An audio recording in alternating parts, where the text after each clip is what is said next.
ele mente. Eduardo mente. O senhor mente. O governo do presidente Bolsonaro, que ajudei a construir, é o governo que respeitou o teto de gastos. Fui responsável, e tenho testemunha aqui, Paulo Weber, no ano de 2019 pelo PPI. Ampliamos de 10 áreas para 22 áreas a atuação do Programa de Parceria de Investimentos. Buscamos 450 bilhões de reais de investimentos privados em infraestrutura no Brasil, dinheiro de dentro e de fora do Brasil. Foi uma grande parceria entre a Casa Civil, o Ministério da Economia e o Ministério da Infraestrutura e do Desenvolvimento Regional. Então, nós sabemos fazer com equilíbrio. O Brasil, fiscalmente responsável, se recupera, ao contrário do Rio Grande. E como eu pensei que nós íamos falar sobre a dívida do Rio Grande, eu quero estabelecer aqui esse debate, porque é o maior crime lesa pátria que já foi feito nessa terra. O Tribunal de Contas do Estado e uma auditoria no Supremo Tribunal Federal, uma perícia, perdão, determinou que, no mínimo, ao se retirar um anatocismo, que é o juro sobre juro, a dívida do Rio Grande reduz em 15 bilhões. E se nós retroagirmos com o IPCA para a origem da dívida, são 30 bilhões.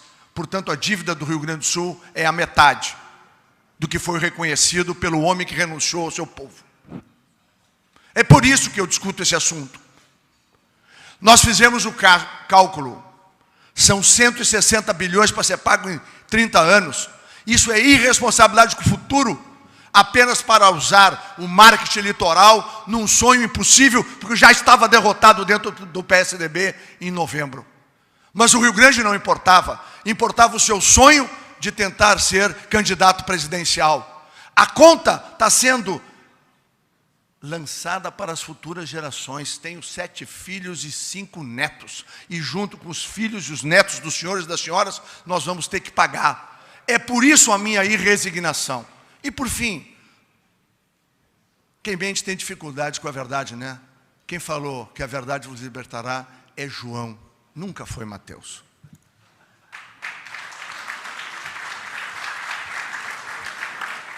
Na sequência agora, vai responder a pergunta o candidato Eduardo Leite, do PSDB.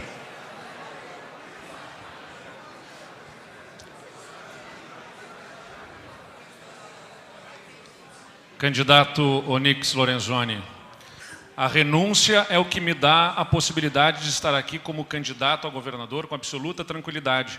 O senhor é deputado, deveria estar em Brasília nesse momento, mas o senhor opta por ser candidato e estar aqui, deixando de estar como deputado, cumprindo as suas funções lá.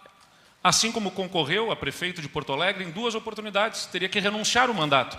E se fosse eleito, que eu não acredito que será nessa eleição, mas respeito se for, terá que renunciar o mandato, porque o seu mandato de deputado vai até fevereiro e não até 1º de janeiro. Então não venha com essa história da renúncia, como tentando impor ela uma renúncia de uma honra. O seu mandato de deputado, o senhor renunciaria. O Tarso Genro, Edgar Preto, renunciou à Prefeitura de Porto Alegre para concorrer a governador e com absoluta tranquilidade estou aqui como candidato, me apresentando ao povo gaúcho, sendo um candidato a governador, porque tem um governador governando o Estado, que é Ranolfo Vieira Júnior, cuidando de todas as ações que nós implementamos no Estado do Rio Grande do Sul e que ajudaram a equilibrar as contas, que é a pergunta que foi feita. O equilíbrio das contas do Estado do Rio Grande do Sul é uma realidade. Nós pagamos todas as dívidas de curto prazo. Não se deve mais a hospitais, não se deve mais aos municípios. Os salários dos servidores estão em dia.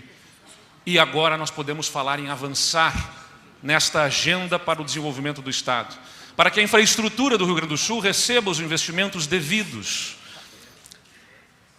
não apenas pelos cofres públicos, como está recebendo, mas na parceria com o setor privado, sim. Vieira da Cunha, você falou sobre plebiscito, mas você não defende o plebiscito como realmente forma democrática de chamar a população, e sim como impeditivo do processo de privatização, porque quando o governador Sartori, que o senhor falou aqui, quis chamar o plebiscito, a bancada do PDT votou integralmente contra o chamamento do plebiscito.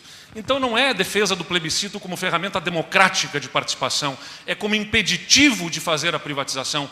E isso causaria imenso dano para o Estado do Rio Grande do Sul, que teria que arcar com empresas que estavam quebrando, como a CE, distribuidora, que perderia a concessão da prestação de serviço de energia e ficaria o Estado dono de uma empresa que não presta o serviço, sem receitas, com todo o passivo para ser arcado.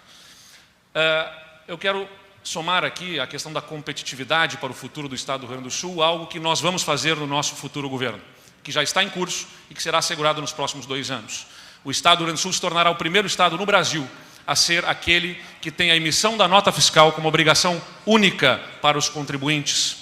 Não precisarão mais emitir guias de informação e apuração e outras obrigações acessórias, porque a simplificação extrema que nós buscaremos e estamos fazendo com todos os dados informatizados permitirá que o Rio Grande do Sul expanda a sua modernização da Receita para desonerar os contribuintes dessas obrigações.